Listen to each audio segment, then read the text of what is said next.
Welcome to Formula Offroad. For the next 4 months we will be bringing you the Icelandic National Championships starting tonight with the first round. This race was held at Hella, which is a small town about 100 kilometers from the capital city, Reykjavik.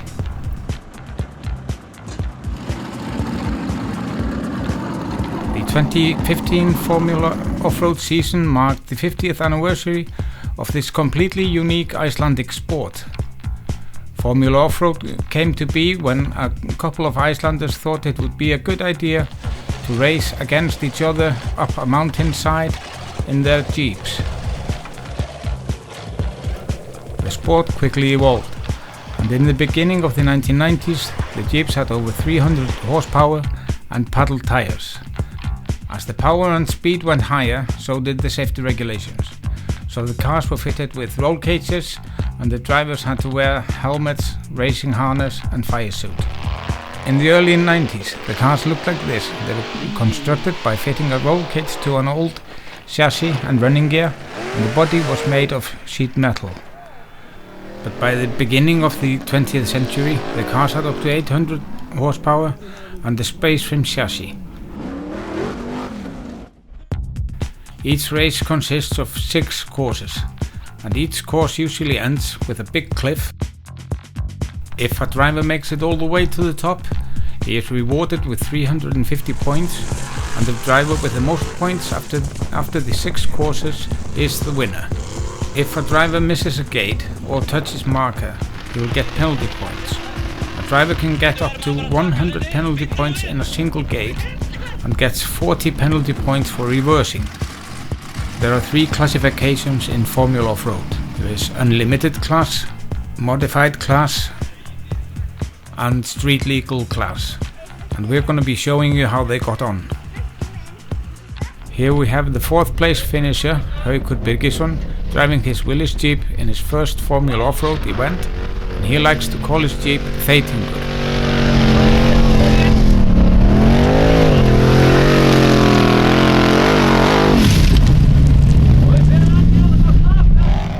In 3rd place, just 15 points ahead of Haukur, was Edvald Guðmundsson, who also drives an old Willys Jeep. He calls it the Bachelor. He had some trouble in the beginning of the race, where he had to drive without power steering, but never gave up the challenge for the lead. In 2nd place with 1465 points was Steingrímur Bjarnason in his car the Smurf. He was a long way ahead of the chasing pack, mainly because of some great driving through water.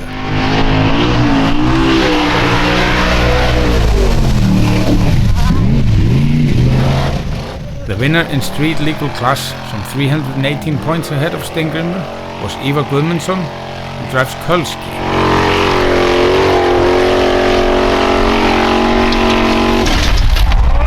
Ívar is the defending champion in this class and showed it with some great controlled and calculated driving.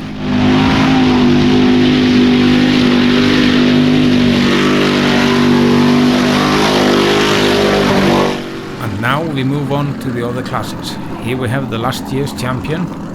Snorri, hafa brautaskoðun hérna í morgun, hvernig líst þér á brautirnar? Þetta flott, þetta ökuleikni, það ekki bara börð, en þetta verður eitthvað. Hvað mun þurfa til að vinna í dag? Klára allar brautir. Þú ert Íslandsmeistari síðastliðin 2 ára. Þú lítur að stefna á Íslandsmeistaratitil í sumar. Jú, maður verður að segja það allavega. Svo kemur í ljós hvað maður gerir. Gangið vel. Takk. It's simple, he says. To win you have to finish every track. So let's see how he gets on in the first track of the day. Well, he gets over the first climb without touching any markers. And now for the final gate.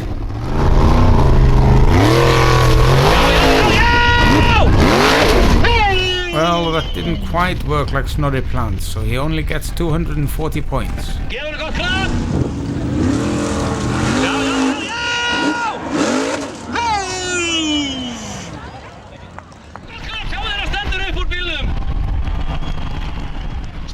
The car actually got so badly damaged that Snorri missed the second track of the day.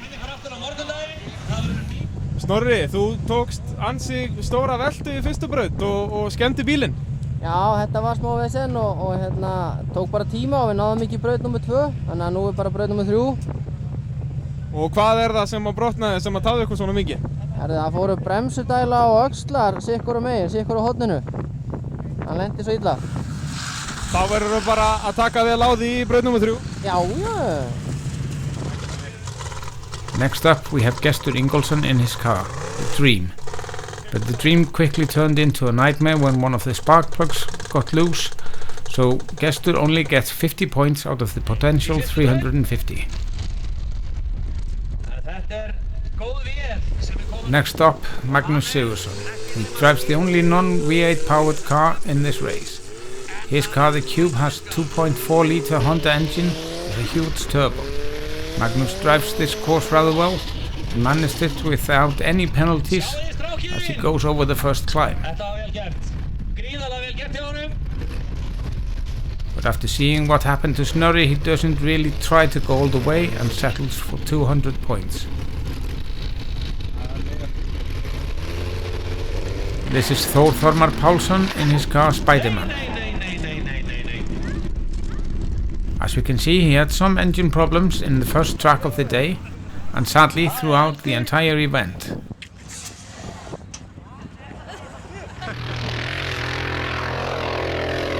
Here he is in the 4th track of the day when the same thing happens, and he finished the day with a total of 340 points.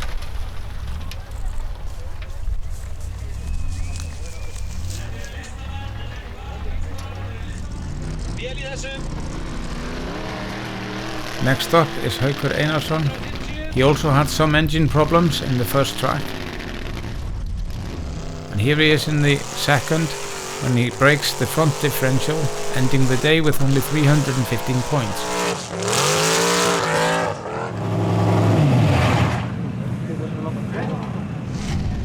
This is Elmar Guðmundsson on the first course.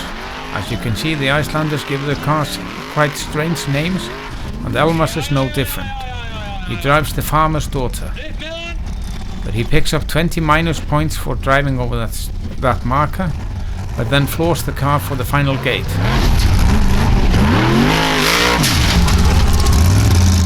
Well done that. This is Ólafur Bragi Jónsson. He was the world champion in Formula Offroad last year, although that was in a different car. This one, the Timur, is not as powerful as last year's car and doesn't have as good tires. But Ólafur is a good driver and he's surely going to try to go all the way to the top like Elmar.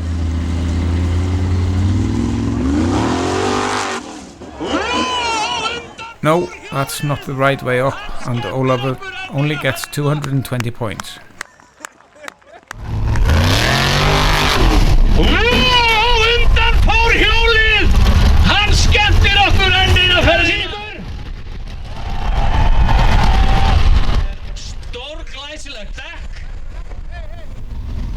Next is the first modified car of the day, the Animal, and its driver Bjarki Reynisson. The main difference between modified and unlimited cars are the tires. Modified cars don't have as much grip as the others and have to resemble the look of a production car. Bjarki tried to get through the last gate and gets 240 points, but loses 40 points for hitting mark. This is Svanur Tómasson, who drives insane. This is his 3rd season in the sport, and it shows. He's really becoming a good driver. In this course, he didn't want to risk damaging the car as it's still very early in the day. He gets 160 points for this effort. Here we have Guðbjörn Grímsson, and this is what he had to say before the race. Guðbjörn, þá ertu búinn í brautaskoðun, hvernig líst þér á brautindalinn í dag? Þetta verður mjög gaman. Krefjandi, tæknibrauti, eða maður beita svona smá akstustækni og líka þetta er svona fyrir mér eins góð blanda eins og það getur orðið best. Ég er mjög ánægður með Hellumenn og það sem lögðu brautinni hérna nú. Þetta er til fyrirmyndar. Well, he may be happy with the courses, but he won't be happy with himself here. This reverse is costing him 40 points. but he completes the first climb rather easily thanks to his 1600 plus horsepower twin turbo V8, the most powerful engine in the Formula Offroad.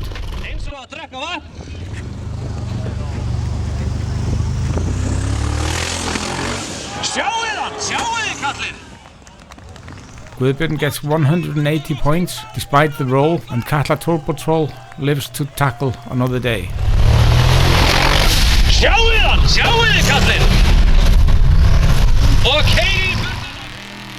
Next up is Leo Viðar Björnsson in his car Iron Maiden. Leo has been competing for about 15 years and is one of the most experienced drivers in the field. He drives well, not getting any penalties, but has to accept that the final climb is impassable and gets 220 points for his effort. This is Ingólfur Guðvarðarsson. We asked him what it would take to win the race. Hvað þarf til að vinna hérna í dag? Ég held að það sé bara góð skynsemi og bara ná góður stefnu. Þá það málið sem að kemur. Gangi vel í dag. Thank you. And here he is in his car, Guttin Reborn, tackling the first climb in a rather spectacular way. At this stage, most of the drivers had accepted that the final climb was too steep, but Ingólfur had other ideas.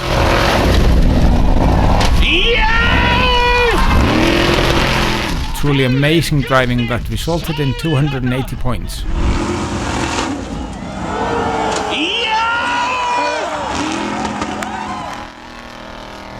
This is Jón Vilberg Gunnarsson in the Kid.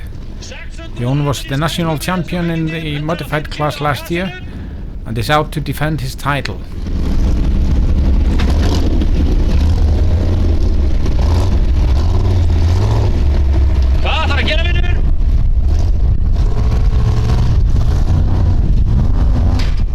The title defense starts okay, with 220 points here in the first course.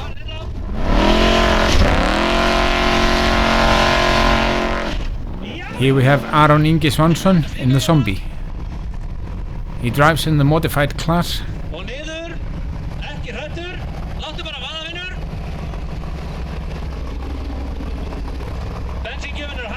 After seeing neither Bjarki or Jón Vilberg going up the final climb, Aron settled for 180 points.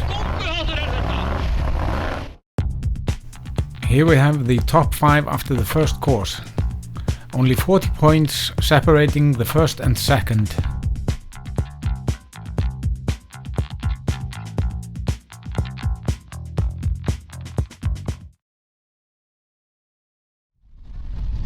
We are back with course number 2. This is Bjarki Reynisson driving the Animal.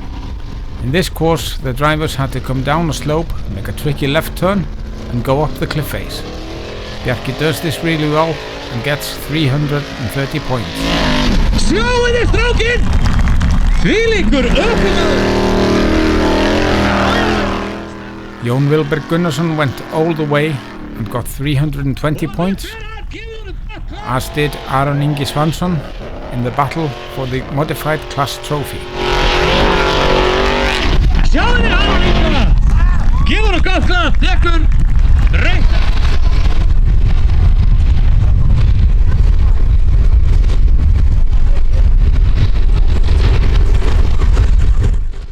Magnús Sigurðsson in his Honda-powered Cube had been driving well, but had to reverse and took down 2 markers, giving him 80 penalty points, resulting in only 270 points. This is what he had to say after the 2 courses. Magnús, þú lendir í smá vesenni fyrir keppni. Hvað var að? Það brett úr sig lega í afturdrifinu, pinjónslega. Og hvernig hefur annars keppnin gengið núna þegar 2 brautir eru búnar? Þetta er bara mjög vel, alltaf virka vel. Við náðum ekki að stilla nitrói, þannig ég keyri bara gaslaus núna. En það virðist vera að það er gott grip og nógu tími til að... Þannig að þetta virðist virka vel. Og alveg nægilega mikið afl þrátt fyrir ekkert nitró? Já. Nitró bara til að hoppa honum upp á snúning, sko. Þannig að það hefur ekkert... Aflið bara búið til með túrbínunni, sko. Gangið vel? Já, takk fyrir. Gestur Ingólfsson in the Dream. His nightmare from the first course continued in the second. Æ. vippa sér hérna vinstra framhjóli. Gestur only got 230 points on the lift with the tractor. Ingólfur in Guttin Reborn goes the wrong way through that gate. The red markers are supposed to be on the driver's right hand side. He gets only 50 points for this course. The current leader, Elmar Jón, in the farmer's daughter, continues his good performance and goes all the way to the top with only 30 penalty points and holds on to the lead. Vel gert! Tekur þarna. Þetta gengur vel, fyrstu 2 brautir búnar. En þá gengur þetta vel en það lönglega eftir. Hvað, þú ert sennilega í fyrsta seti, þú hlýtur að stefna og halda því það sem eftir að degi. Það sjálfsögðu seti var alltaf á sigur sko. Það ósnemmt að fara að spá í það, maður bara tekur hverja braut fyrir sig í eina braut í einu og gerir sitt besta. Meira getur maður ekki. Þriðja brautin næst, hvernig líst þér á hana? Hendar hún þér betur en einhverjum öðrum? Hún hendar mér ágætlega, ég er fyrstur í hana og ég held að það sé fínt að vera fram að leiðinni. Þannig að sjálfsögðu þau maður bara upp hana líka. As Elmar said, he will be the first to tackle course number 3. This course is very technical, more so than the first 2 courses, which relied more on car's horsepower and grip. Elmar drives through the course very well and is careful not to knock any of the markers down or having to reverse.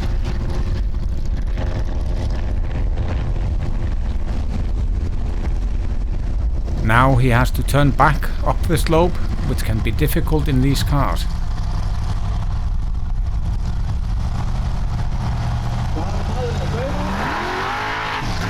Elmar does this brilliantly, using all of the 800 horsepower and finishes the course with 350 points and no penalties. Great driving. This course didn't turn out to be much of a challenge for the competitors. Everyone got through, although some drivers got penalties for driving over markers. Svanur Örn Tómasson driving his car insane in this easy third course. He was quite pleased with how his race had panned out. Jæja, 3 þrautir búnar, hvernig hefur þetta gengið í dag? Herðu, bara fram að rónum, ekkert verið að bila neitt og ekkert vesinn. Fór hana einn öxull eða bara lega hjá okkur. Við vorum að skipta hana, þess vegna var ég svolítið seinni í síðustu brautina, eða 3. brautina. En það gengur bara ágætlega. Og þú fer bara með fullri hörku í síðustu 3 brautina? Það er tímabrautin næst og ég er fyrstur í hana, þannig að ég ætla bara að taka hana með trompi, sína þeim hvernig á að gera þetta. Gangið vel. Takk fyrir. As Svanur mentioned, he is the first to tackle the time course. A time course is yet another aspect of this amazing sport. As the title suggests, it's a course which is run against the clock, so it gives the drivers a great opportunity to unleash all of the horsepower these machines can give, and it can be a bit of a handful, as the differentials are completely locked front to back and side to side.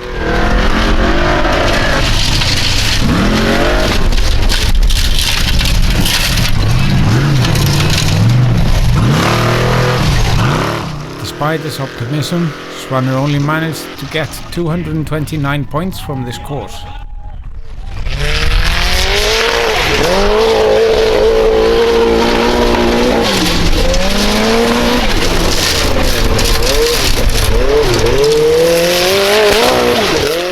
Magnús Sigurðsson in his cube manages to set the 3rd best time, giving him 278 points.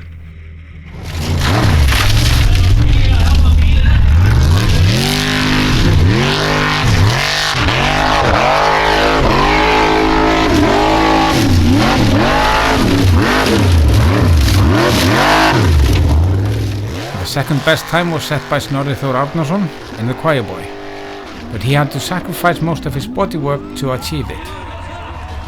Now here comes the race leader, Elmar Jón Guðmundsson, and take a look at that amazing driving from Elmar. Knowing how difficult it is to do a U-turn in these cars, he didn't bother.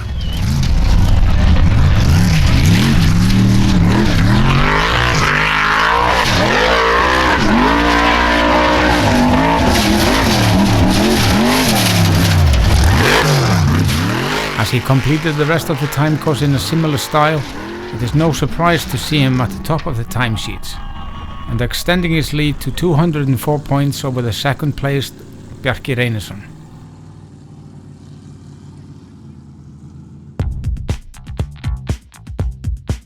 So here is the confirmation of Elmar's lead as we enter the final two courses.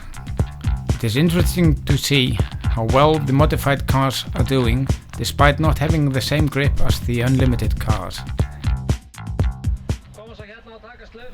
Now it is time for what makes this event so special: the river and the swamp.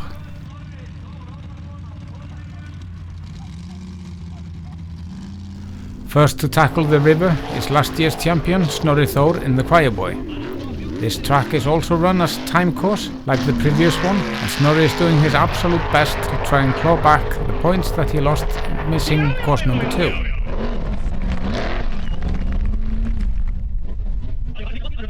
Some say that Jesus could walk on water. Well, the Icelanders, they drive on it.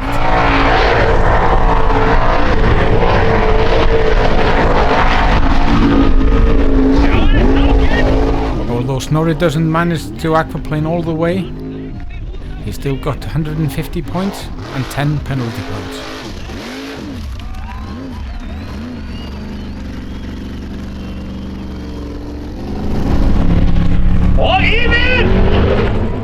Now there are some cars that like the water and some that don't, and it's clear that Guttin Reborn doesn't like it. Ingólfur Guðvarðarson didn't finish this course, so he only gets 100 points. Magnús Sigurðsson in the Cube has to have a good run here if he is to stay in the top 5.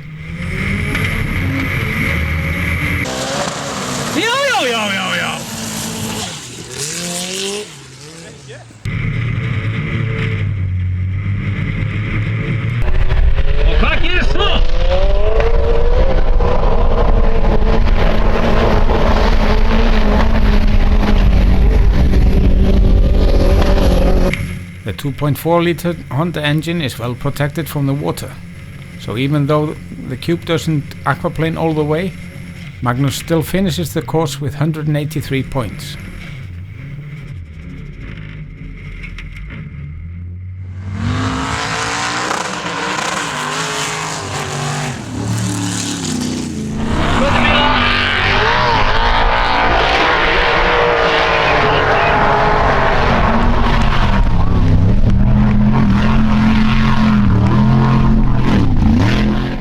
Ólafur Bragi Jónsson, world champion in his teamer, did not have a good day at all. He had to skip the second track due to severe damage from the first one, and after that the champ never seemed to get a break. But wait, what's going on? It looks like the farmer's daughter doesn't like water. Elmar Jón only gets 25 points, losing his lead to this man.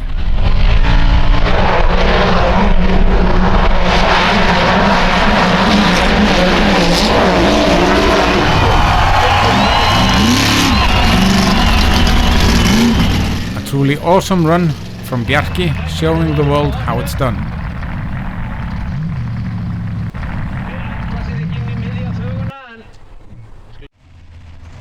Now, let's get muddy. First to tackle the mud is Jón Vilberg Gunnarsson in the Kid. Although this car has about 600 horsepower, that doesn't seem to be enough, and the swamp claims its first victim.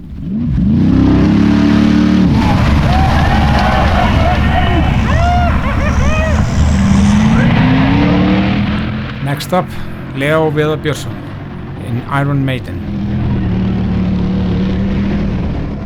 Leo has driven this course many times for the last 15 years, so he won't be happy about that. Only 25 points. Now let's see if Bjarki Reynisson can show some of the magic he had over the river.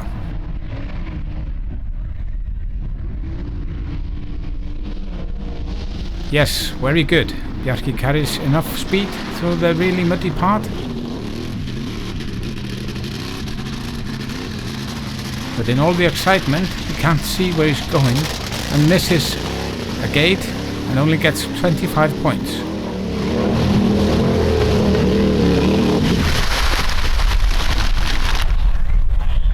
The final car to tackle the final course is Farmer's Daughter with Elmar Jón at the wheel, and after Bjarki's trouble he could easily reclaim the top spot he lost in the previous track.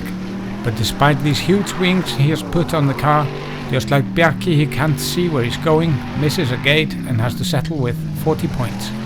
As we can see here, he is trying to wipe the mud off his visor, but to no avail.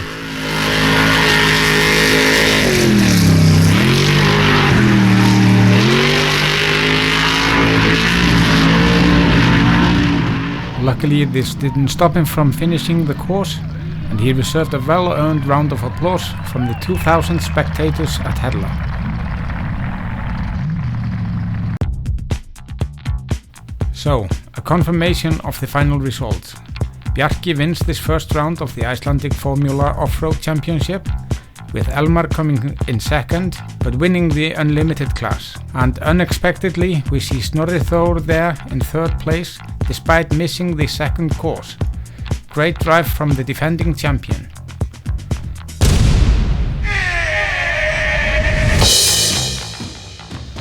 This is all we have time for tonight. Make sure you don't miss the second round of the Icelandic Formula Offroad.